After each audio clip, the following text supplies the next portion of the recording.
네, 우리 하나님의 돌보시는 은혜가 우리 행복한 더평교에 속한 모든 주의 자녀들 위해 이 시간 가정에서든 어디에서든 드리시는 곳 위에 하나님께서 임재하셔서 주의 축복을 함께 하시기를 주님의 이름으로 기원합니다. 오늘은 일이 계획대로 되지 않을 때 또는 기대대로 되지 않을 때라는 제목으로 함께 하나님의 은혜를 나누고자 합니다. 본문의 말씀을 창세기 39장 1절로 20절의 말씀으로 하도록 하겠습니다. 창세기 39장 1절부터 20절입니다. 우리 홀수절은 여성도님들께서, 짝수절은 남성도님들께서 읽어주시고 혹시 다 읽고 싶으신 분들은 다 봉독하셔도 좋겠습니다. 먼저 여성도님부터 읽겠습니다. 요셉이 시작. 요셉이 이끌려 애굽에 내려가매 바로의 신하 진위대장 애굽 사람 보디발이 그를 그리로 데려간 이스마엘 사람의 손에서 요셉을 산이라. 여호와께서 요셉과 함께 하심으로 그가 형통한 자가 되어 그의 주인 애굽 사람의 집에 있으니 그의 주인이 여호와께서 그와 함께 하심을 보며 또 여호와께서 그의 범사에 형통케 하심을 보았더라. 요셉이 그의 주인에게 은혜를 입어 섬김에 그가 요셉을 가정 총무로 삼고 자기의 소유를 다 그의 손에 위탁하니 내게 자기의 집과 그의 모든 소유물을 주관하게 한 때부터 여호와께서 요셉을 위하여 그 애굽 사람의 집에 복을 내리심으로 여호와의 복이 그의 집과 밭에 있는 모든 소유에 미친지라. 주인이 그의 소유를 다 요셉의 손에 위탁하고 자기가 먹는 음식 외에는 간섭하지 아니하였더라. 요셉은 용모가 빼어나고 아름다웠더라. 그 후에 그의 주인의 아내가 요셉에게 눈짓하다가 동침하기를 청하니 요셉이 거절하며 자기 주인의 아내에게 이르되 내 주인이 집안의 모든 소유를 간섭하지 아니하고 다 내 손에 위탁하였으니 이 집에는 나보다 큰 이가 없으며 주인이 아무것도 내게 금하지 아니하였어도 금한 것은 당신뿐이니 당신은 그의 아내임이라. 그런즉 내가 어찌 이 큰 악을 행하여 하나님께 죄를 지리이까. 여인이 날마다 요셉에게 청하였으나 요셉이 듣지 아니하여 동침하지 아니할 뿐더러 함께 있지도 아니하니라. 그러한 때에 요셉이 그의 일을 하러 그 집에 들어갔더니 그 집 사람들은 하나도 거기에 없었더라. 그 여인이 그의 옷을 잡고 이르되 나와 동침하자. 그러나 요셉이 자기의 옷을 그 여인의 손에 버려두고 밖으로 나가매 그 여인이 요셉이 그의 옷을 자기 손에 버려두고 도망하여 나감을 보고 그 여인의 집 사람들을 불러서 그들에게 이르되 보라, 주인이 히브리 사람을 우리에게 데려다가 우리를 희롱하게 하는도다. 그가 나와 동침하고자 내게로 들어오므로 내가 크게 소리 질렀더니 그가 나의 소리 질러 부름을 듣고 그의 옷을 내게 버려두고 도망하여 나갔느니라 하고 그의 옷을 곁에 두고 자기 주인이 집으로 돌아오기를 기다려 이 말로 그들에게 말하여 이르 당신이 우리에게 데려온 히브리 종이 나를 희롱하려고 내게로 들어왔으므로 내가 소리질러 불렀더니 그가 그의 옷을 내게 버려두고 밖으로 도망하여 나갔나이다. 그의 주인이 자기 아내가 자기에게 이르기를 당신의 종이 이같이 행하였다 하는 말을 듣고 심히 노한지라. 이에 요셉의 주인이 그를 잡아 옥에 가두니 그 옥은 왕의 죄수를 가두는 곳이었더라. 요셉이 옥에 갇혔으나 마음에 큰 짐을 지게 된 분이 있었습니다. 시간이 지나기 전에 꼭 찾아뵈야지 했는데 그만 그렇게 하지 못하고 15개월이 지난 어느 날 찾아뵙게 됐습니다. 권태희 권사님. 권사님은 약 11년간 원주 365학원 3호차 기사님으로 동고동락한 분이었습니다. 제가 2016년 2월에 오늘 아침 기사팀장님에게서 전화를 한 통 받았어요. 원장님, 빨리 응급실로 가십시오. 위치를 아시는 분들 혹시 아실지 모르겠지만 원주 의료원과 뒤척이었습니다. 한 50m 거리였기에 즉시 뛰어서 갔습니다. 통화상으로는 어젯밤 그 권 기사님이 배가 너무 아픈데 진통제를 먹고 셔틀을 다 돌았다는 것입니다. 그런데 오늘 아침에 이 혈변을 많이 보고 아파서 의료원 응급실로 갔다는 것입니다. 제가 즉시 갔습니다. 보호자도 도착하지 않은 상태에서 제가 제 신분을 밝히고 대신 보호자가 되어서 상황을 듣게 됐습니다. 이 대장이 터져가지고 바로 응급수술을 하지 않으면 복막염과 폐혈증으로 잘못될 수 있다. 지금 바로 원주 세브란스로 이송해야 된다. 이미 119를 다 대절해 놓은 상태고 제게 조심스럽게 귓속말로 대장암이신 것 같다. 이렇게 했습니다. 제가 이제 119를 타고 가려는 순간 그 가족이 왔어요. 저는 세브란스의 외과 과장으로 있는 권혜연 집사님이 생각이 나서 바로 전화를 드려 도움을 받았습니다. 대장암 말기, 거기에 간암도 3기. 수술을 바로 응급수술을 받으시고 나중에 또 재발해서 3번 제가 동안 수술을 받으셨는데 일반적으로는 이렇게 큰 질병이 있으시면 그만두시는데 이분은 어차피 내 인생은 하나님께 맡겨진 몸이고 집에 있어봐야 더 일을 하시게 더 고집을 피우시는 겁니다. 그리고 수입도 없고 치료도 받아야 된다. 이제 간암 수술을 앞두고는 당시 선교했던 교회에 서울대 의대를 나오신 장로님이 계셨습니다. 원주에서 가장 많은 분들이 신뢰하는 곳에 의사 선생님이기도 하신데 가서 의료적인 상담과 여러 도움을 드리고 천연치료의 길도 알려드렸습니다. 또 교회에서 마음이 너무 아파서 모든 성도들이 기도하고 1년여 동안 도움의 손길도 드렸습니다. 그런데 그 모든 것을 꿋꿋이 이겨내시면서 원래는 이렇게 시진핑 주석처럼 이렇게 굉장히 몸이 크신 분이었는데 그 모든 강암 치료를 다 하시면서는 굉장히 많이 홀쭉해지셨어요. 일반 사람이 견디기 힘들고 6개월 선고를 받으셨지만 학원이 클로스 할 때까지도 그런데 너무도 마음 아프게 학원이 클로스하게 되었습니다. 선생님들과 직원과는 다르게 개인 사업자로 계약관계인 셔틀버스 지입기사님들은 퇴직금이나 다른 보상이 없다는 사실을 깨닫자 굉장히 매정하게 저를 압박하시기 시작했습니다. 내일부터 셔틀 못 합니다. 모두가 동일하게.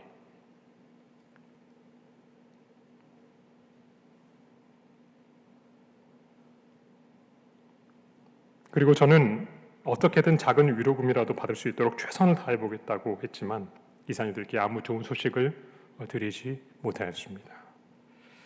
이 학원이 어려울 때 급여를 자진삭감하고 어려운 이웃을 돕기 위해서 매월 작은 금액을 모아서 연말이면 함께 동사무소에 쌀도 연탄도 기증했고 교회 캠프나 야외 예배 그리고 특별 집회 때 온 가족 기사님들의 가족 전원이 참석해서 많은 추억을 함께 했었는데 그리고 이제 학원이 이전해서 함께 계속 일을 할 수 있을 줄 알았는데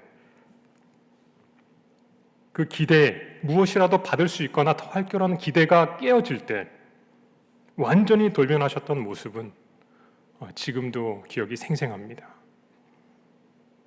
그러나 역지사지로 생각했을 때 그분들께서 그만큼 하셨던 것은 당연한 일이었는지도 모릅니다. 어쩌면 그보다 더 심하게 하지 않으신 것에 감사할 따름이었습니다. 그때 챙겨드리지 못한 것이 늘 마음에 걸려서 돈 봉투를 가지고 찾아뵈었습니다. 목사님, 그래도 저희를 위해 열심히 노력하셨고 목사님 책임도 아닌데 그때 그렇게 매정하게 해서 미안합니다. 마음이 편치 않았습니다. 서로의 근황을 나누면서 제가 하나님의 은혜와 성도들의 기도와 사랑을 잊지 않고 있습니다. 감리교 권사님이세요.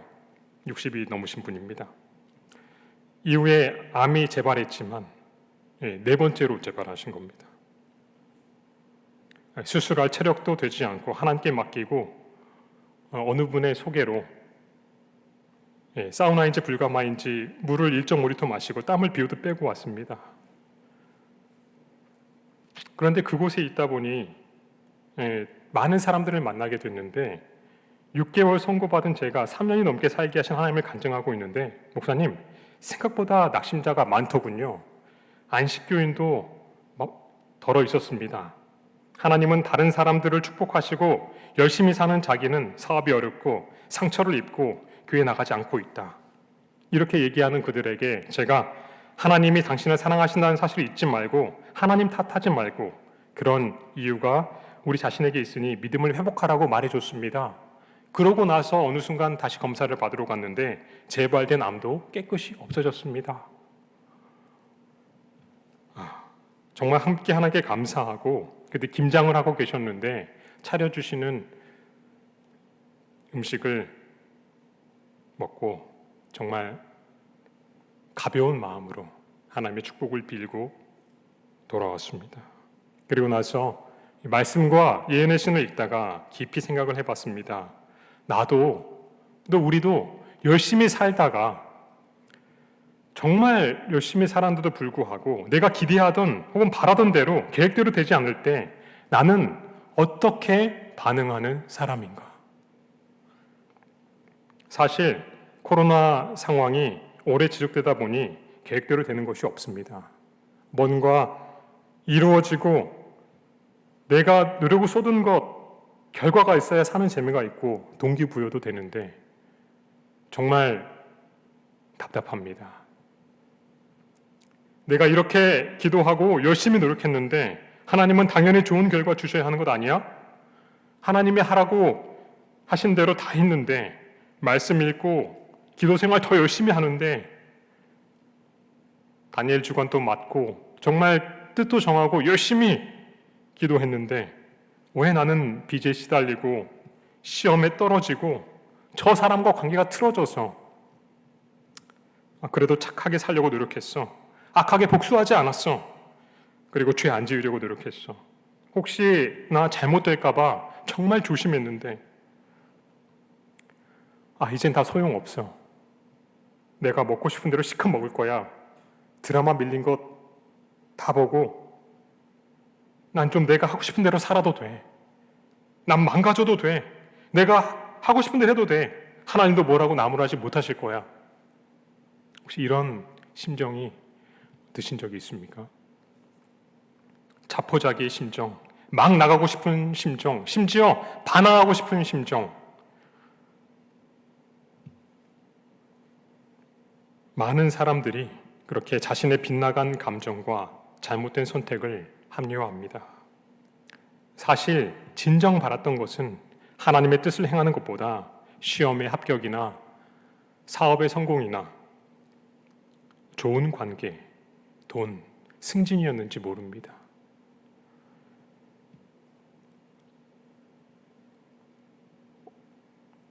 한 사람만 그런 것이 아니고요. 국가도 그렇습니다. 예레미야 42장 5절 같이 읽어보겠습니다. 그들이 예레미야에게 이르되 우리가 당신의 하나님 여호와께서 당신을 보내사 우리에게 이르시는 모든 말씀대로 행하리이다. 여호와는 우리 중에 진실무망한 증인이 되시옵소서. 우리가 당신을 우리 하나님 여호와께 보냄은 그의 목소리가 우리에게 좋고 좋지 아니함을 물론하고 청종하려 함이라. 우리가 우리 하나님 여호와의 목소리를 청종하면 우리에게 복이 있으리이다. 하나님의 백성 유다가 선지자 예레미야에게 간청합니다. 그의 예언대로 정말 바벨론에 의해서 예루살렘이 함락되고 왜 다 이렇게 됐어요. 그가 참 선지자라고 분명히 그들도 믿고 있었습니다. 이제 그에게 하나님께 뜻을 물어달라 간청하는 것입니다. 그것이 좋든 안 좋든 하나님이 어떻게 응답하시든 우리가 순종하겠습니다. 일을 저질러 놓고 사실 어떻게 할지 이미 마음도 정해놓고 그래도 마음이 놓이지 않으니 목사님 찾아가서 어떻게 할까요? 의논하는 것입니다. 이미 일도 저질러졌고 마음의 결심도 했지만 불안하니까 목사님한테 이게 하나님의 뜻이 맞는지 한번 확인한 차. 이 바벨론의 유다의 모든 지도자들이 이 함락된 후에 끌려가고 바벨론은 예루살렘에 군대를 주둔시키고 지도자를 세우고 떠났습니다. 그런데 그 군대와 지도자를 죽이고 무서워서 이제 적절한 예는 아닐지 모르지만 주한미군 폭파하고 한미연합 사령관하고 그리고 우리 주한미국 대사를 암살하고 그 다음에 어떻게 미국이 두렵지 않습니까? 중국에라도 가서 이것을 어떻게 좀 해보겠다 이미 결심을 해놓고 묻는 거하고 사실 비슷한 상황입니다. 너무 막막한 것입니다. 애굽에 도망가야 할지 아니면 그냥 남아서 두 손이 발이 되도록 싹싹 빌어야 할지. 사실 그들이 죽인 것도 아니에요.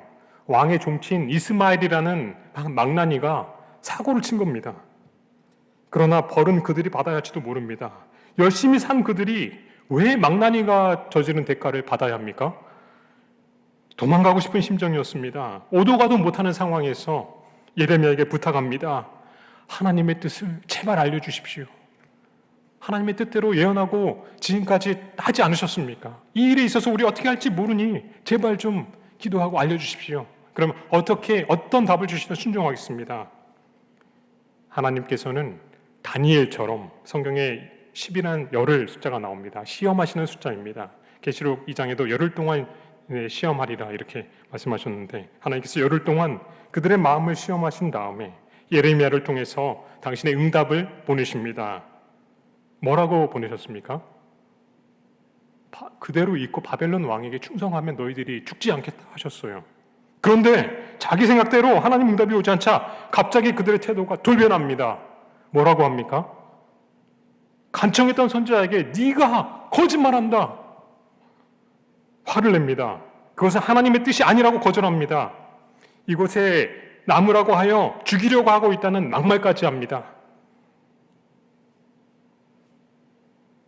그리고 자기들이 하고 싶은 대로 막 합니다. 결국 다 백성도 이끌고 애굽으로 가서 그렇게 되면 분명히 애굽으로 쫓아가서 너희들이 칼에 멸망할 줄 알라고 하나님의 경고에도 불구하고 그들의 고집대로 했다가 하나님께서 이집트를 바벨론 왕 느분네살의 손에 넘기실 때에 그 예언대로 되고 말았습니다. 그런데 사실 이것이 사람의 본성이 아닌가 생각해 봅니다.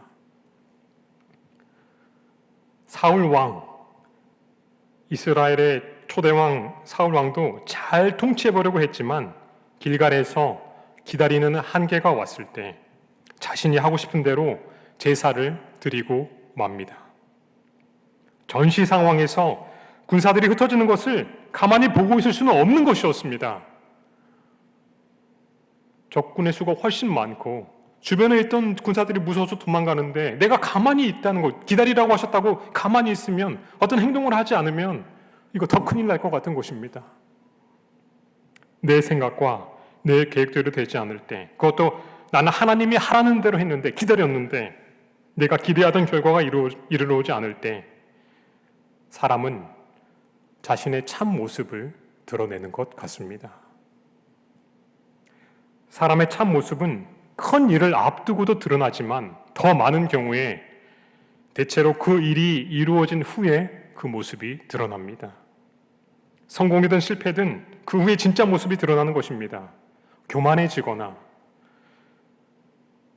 마치 내 노력으로 그 성과를 이룬 것처럼 자신의 이름을 기념하고자 합니다. 반대로 노력하고 열심히 했지만 기대대로 되지 않았을 때, 계획대로 되지 않았을 때 사는 재미나 의미가 없다고 한탄합니다. 불평합니다. 그리고 원래 자기가 하고 싶었던 일들 막 합니다.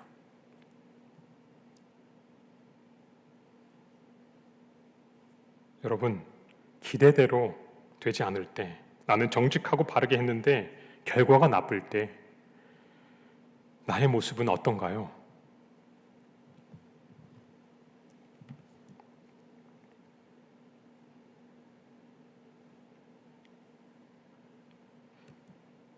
어떻게 결과에 상관없이 한결같이 하나님의 자녀다울 수 있을까요? 오늘 처음 읽은 다소 긴 본문에서 우리는 그 실마리를 찾을 수 있습니다. 요셉은 죽는 것보다도 더 고통스러운 노예로 팔려갔어요.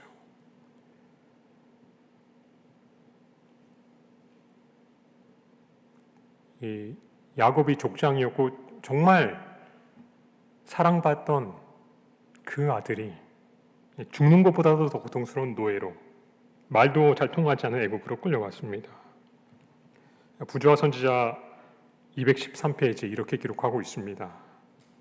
한동안 요셉은 억제할 수 없는 슬픔과 두려움에 빠졌다.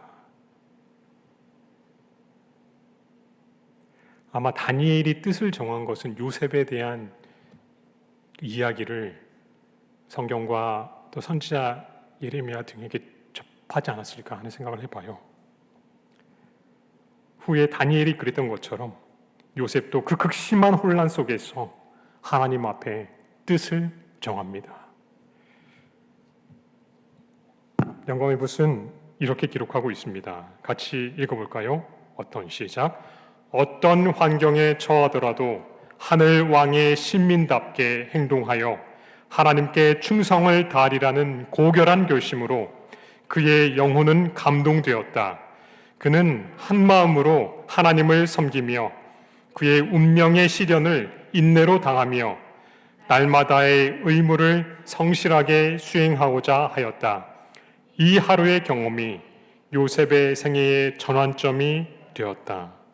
아멘. 이제는 돌이킬 수 없고, 이것이 실화냐? 내가 끌려가는 게 정말 내가 맞나? 아버지의 장막이 멀리 보이고 이 지금 초라하고 힘든 게 현실임을 깨달았어요. 그러나 그가 실망하지 않고 실망은 했어요. 정말 억제할 수 없는 슬픔과 두려움에 있었지만 아버지 야곱을 통해 들은 하나님에 대한 모든 이야기를 기억하며 그 하나님이 자신의 하나님이 되어주시기를 간절히 기도했습니다.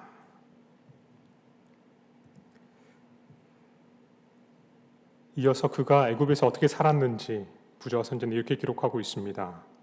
그러나 요셉은 그의 단순성과 하나님께 대한 그의 충성심을 지켜나갔다. 그의 주위에는 눈에 보이고 귀에 들리는 숱한 죄악들이 둘러 있었으나 그는 보지도 듣지도 못하는 사람처럼 생애하였다. 같이 읽겠습니다. 그의 생각은 금지된 문제들의 주변에서 머뭇거리지 않았다. 애굽인들의 환심을 사려는 욕망으로 자기의 원칙을 감추는 일도 없었다. 만일 그가 그렇게 하였더라면 그는 유혹에 빠졌을 것이다. 그러나 그는 자기의 조상들의 종교를 부끄럽게 여기지도 않았으며 그가 여호와를 경배하는 사람이라는 사실을 숨기려고 애쓰지 않았다. 아멘. 하루나 이틀, 한 달이나 1년이 아니라 10년을 극심한 환경 속에서도 한결같은 모습으로 섬겼습니다. 마침내 그는 주인의 인정을 받고 가정 총무의 자리에 오릅니다.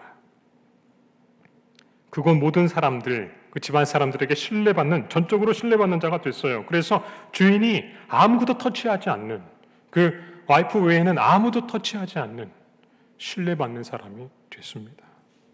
어쩌면 요셉은 이렇게 기대했는지도 모릅니다. 큰아버지 에서의 죽이려는 분노를 피해 단안한 아버지 야곱, 20년 동안 타지에서, 외국에서 추위와 더위 가운데서 눈 붙일 겨를도 없이 고생하며 10번이나 속임을 당하면서도 고생했던 아버지, 빈손으로 돌아왔거나 가난뱅이로 평생 살았어야 할 그를 기억하신 하나님, 마침내 거부가 되게 하셔서 너무 큰 부자가 되게 해서 돌아오게 하셨어요. 라반과 에서의 두려운 손을 피하게 하시고 고향으로 돌아오게 하신 동일한 하나님께서 이제 강산도 변하는 10년 고달픈 생애를 잊게 하시고 주인에게 은총을 입게 하셨습니다. 성실하게 노력하는 모든 노력에 하나님의 은혜를 더하셔서 형통케 하셨어요. 본인이 직접 경험했습니다. 이제 노예의 신분에서 벗어나게 하시고 고향으로 편하게 돌아가게 섭리하실 것이라 기대했는지 모릅니다. 아니, 어쩌면 이 기대를 갖는 게 당연할지도 몰라요.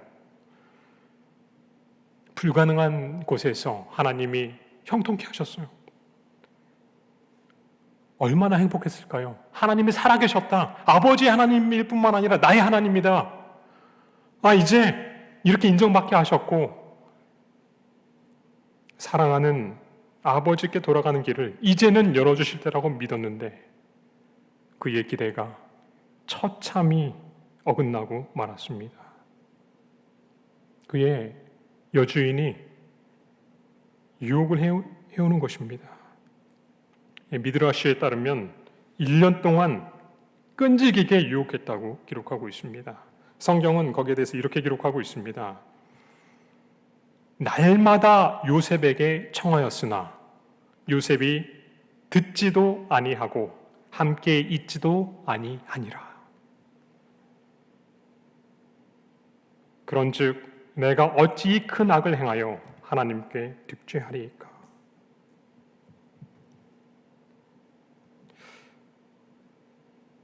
저는 요셉이 굉장히 멋지고 훌륭한 사람이라고 생각합니다. 하나님께만 충성한 게 아니라 그 지상의 주인에게도 정말 충성된 사람이었어요.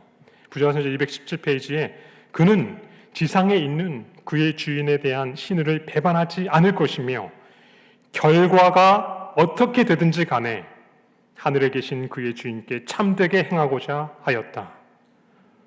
중요한 마음의 동기가 되는 구절인데 노란색 같이 한번 읽어볼까요? 시작. 결과가 어떻게 되든지 간에 하늘에 계신 그의 주인께 참되게 행하고자 하였다. 아멘. 그렇게 단호하게 말씀을 드리고 할 수만 있으면 피했는데 더 이상 피하지 못할 순간이 다가왔습니다. 그의 장래의 전 생애가 이 한순간에, 일순간의 결정에 달려 있었습니다. 너무도 분명하게 밝혔고요. 피할 수만 있으면 피해서 함께 있지도 않았는데 가정에 특별한 사정이 생겨서 피할 수 없는 공간에서 거의 벗은 채로 자신의 옷을 꽉 잡고 붙드는 여주인. 이때 자신의 옷이 찢어질지라도 벗어두고 도망한 것입니다. 하나님께 충성했어요. 그리고 주인인 보디발에게도 충성하였습니다. 그래서 결과는 어땠습니까? 너무도 처참했습니다.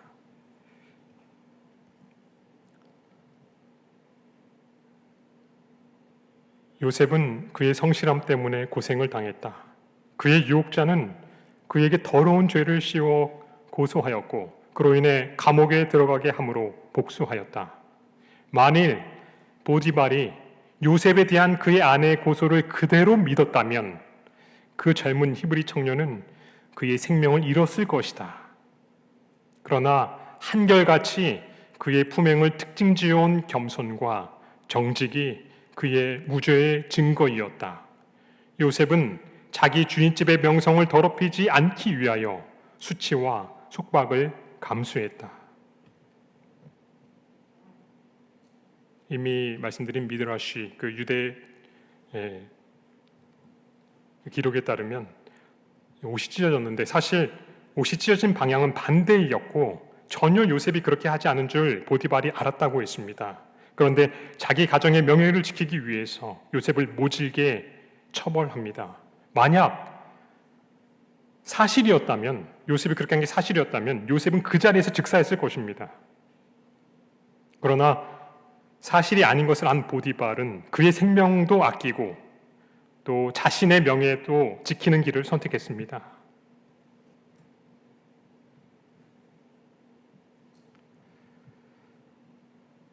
하지도 않은 더러운 누명을 쓰고 노예보다도 더한 상황에 인생의 가장 깊은 나락으로 떨어졌습니다. 하나님께서 이제 노예 생활에서 벗어나게 하시고 아버지께로 돌리실 때라고 어쩌면 기대했는데 완전 반대예요.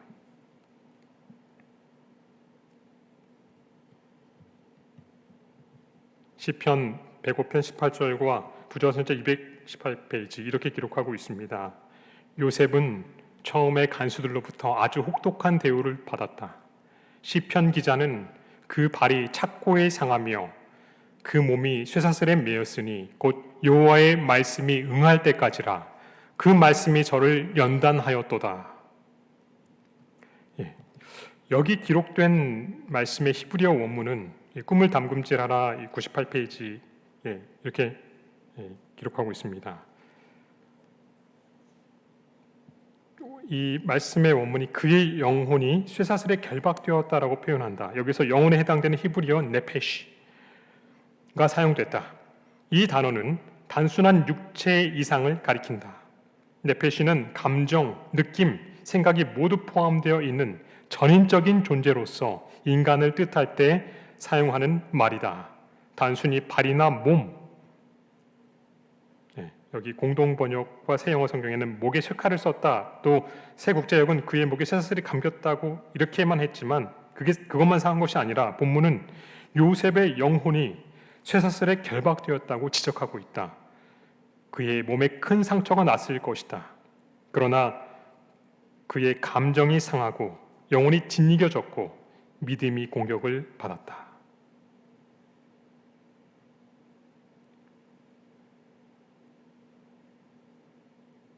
빛이 들어오지 않는 그 감옥에서 하나님께 충성하고 주인에게 충성했는데 그가 받은 결과가 이것이라면, 그리고 여기서 도저히 나갈 수 없을 것만큼 참혹하고 고통스럽다면,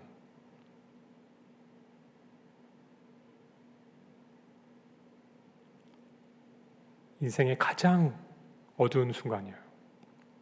사실 믿었던 형제들에게 씻을 수 없는 배신을 당했습니다. 그리고 자신을 신뢰해 주었던 주인 보디발에게도 배신을 당했습니다. 그리고 자신이 은혜를 베풀었던 술 맡은 관원장도 배신했습니다. 기대대로 되는 일이 하나도 없습니다. 마치 끝도 없는 고통 가운데 목숨은 금방이라도 끊어져 버릴 것처럼 보입니다. 소망 없습니다. 요셉이 막 산다고 한들 누가 뭐라고 하겠습니까? 이렇게까지 했는데, 그런데 영감의 붓은 계속해서 이렇게 기록하고 있습니다. 그러나 요셉의 참된 품성은 어두운 감옥 속에서도 빛을 발하고 있었다. 그는 자기의 신앙을 굳게 붙잡고 모든 것을 참았다. 그의 수년 동안의 충성스러운 봉사가 가장 잔인한 보답을 받았으나 이 일이 그를 침울하게 하거나 불신하게 하지 못했다.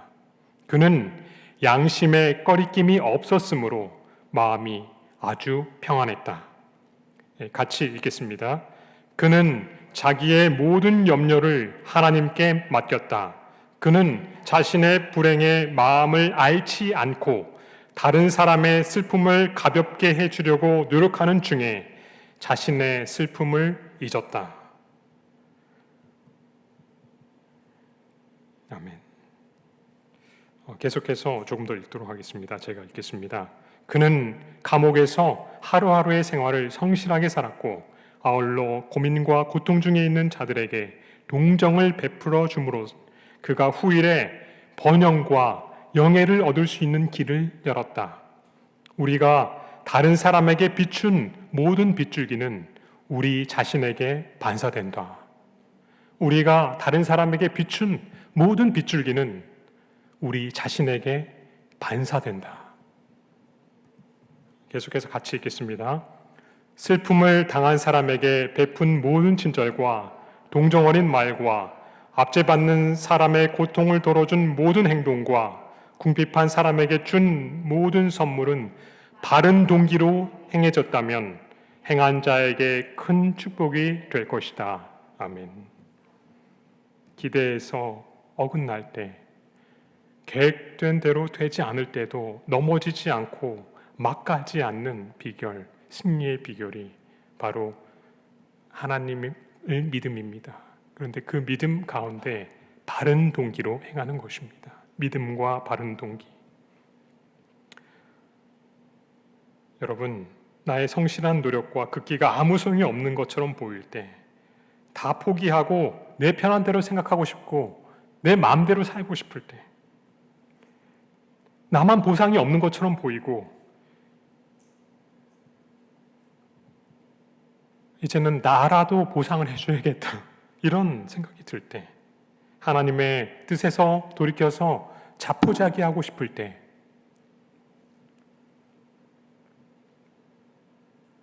믿음 없는 자처럼 살고 싶을 때, 낙심자가 되고 싶을 때 요셉을 기억하시기를 간절히 바랍니다.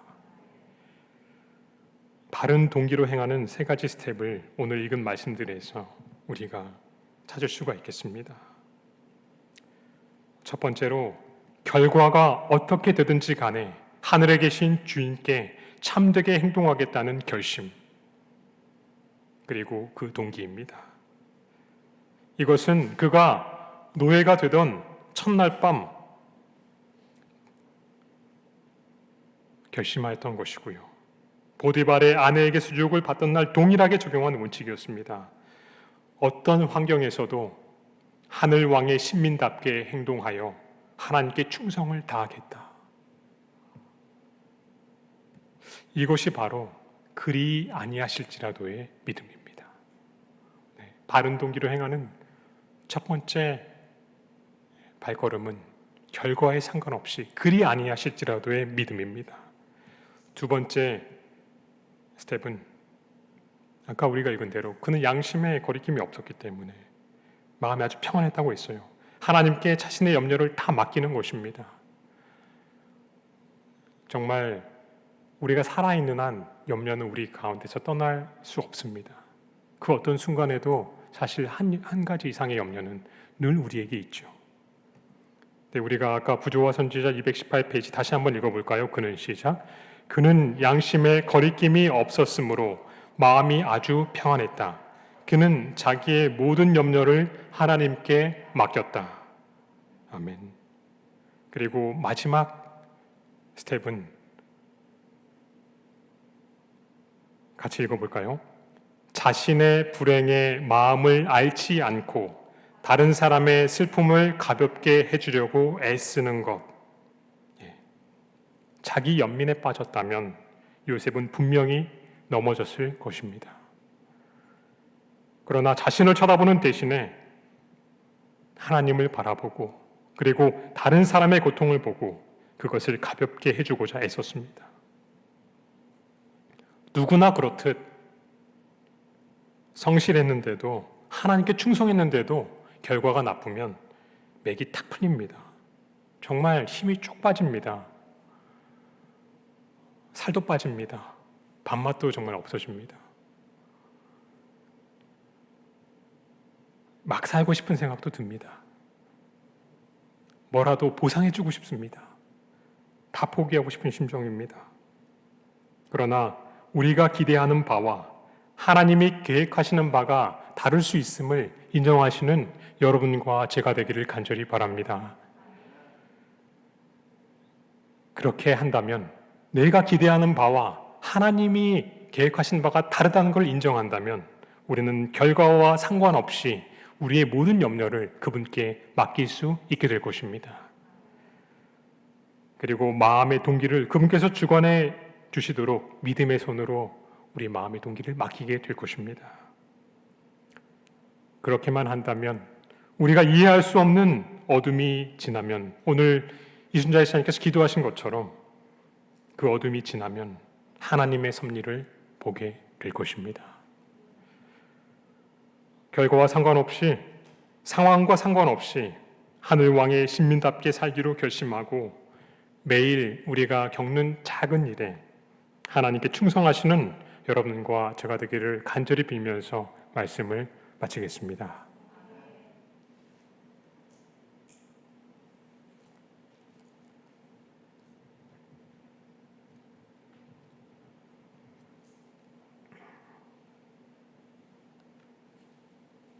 함께 자리에서 기립하셔서 431장 찬미 부르시겠습니다. 431장입니다.